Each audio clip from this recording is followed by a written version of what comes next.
Okay, everybody, I've come back to do some cold canning. People said they wanted to see it. A couple people did, so I'm going to do it. So here's my product from yesterday. This is my poultry broth. Yes, the sediment has gone down to the bottom, and people can definitely get more of that stuff out. It's flavor. I'm not going to do that. So basically with cold canning, everything is cold. Jars are now cold. Product is cold. The water is cold inside of my canner. I do this with an electric canner.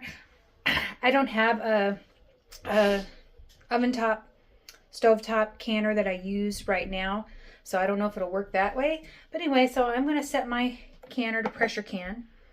I'm going to set it for 25 minutes because it's 25 minutes. I'm going to immediately put my jars in here so they can heat up as this thing is heating up. So hang on. So again, see where it says insert jars? Jars are inserted and now it's warming up. You don't have to put your lid on for this to warm up, but it does warm up quicker. I have found I put that on there and we come over here to my seal. I always struggle with this top, so hang on. Okay, and one not so pro tip, always make sure that your gasket, like yesterday, my gasket was not completely on correctly, and so I had to restart it for a little bit. I saw the steam coming up from inside of here. So make sure your gasket is sealed and secure. Sometimes you may need to replace your gasket, which I think I'm about getting ready. So again, this normally would be on. You take this off. All right, so this is going to do its thing. It's going to heat up. It's going to warm up the jars, and it's going to tell me put the jars in. They're already in there, so I'm going to hit the jars. And then again, it's going to start pressuring up, and I'm going to come in and put on the regulator. So this is cold canning. Now, of course, I'm a bit of a rebel canner. I do things like the times and everything like that, and the pressures. I do buy the canning ball book. But I sometimes can things that are not cannable, like milk and stuff like that. And butter. I've canned butter. And so anyway, so those are in previous videos. So we're going to come back to this, and I'm going to get it all started up, and I will show you the end result, and I will let you know how long it actually took to warm up, pressure down, the whole bit. So we'll be back in a little bit. Okay, it's now telling me to fill the jars. Hit the button because our jar is already in there, and that took 13 minutes to warm up. Now, some things you might not be able to cold can because the food is warming up as it goes in there. So it's kind of like, depends on what you want to do. So anyway, again, I do me, you do you. So we'll come back to this when we're ready to take everything out of the canner, and I'll let you know the time. Okay guys, we are at the cool stage. I'm going to flip this over.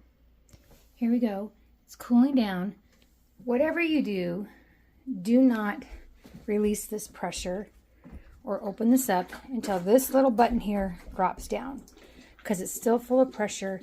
You want it to decrease naturally. Otherwise, your jars could siphon out. You could also bust a jar. Ask me how I know. Done that myself. So just be patient. We are now sitting at 5:57, so it's been almost 2 hours since we started, which is about normal. Sorry about the light. You know, for canning and pressurizing and depressurizing. So we're going to come back once the valve reliefs. You'll hear a psh, and you'll hear that pin drop. That's when you can go open it. You can even wait a couple extra 10 minutes if you want, but I'll show you what it looks like when it's done. All right, guys, we are done. Always make sure that this is popped, which it has. Always go to your vent. Take your vent off. Safety first. Then it turns and moves forward. We're going to open this up. This is what they look like. So let me get them out just a second.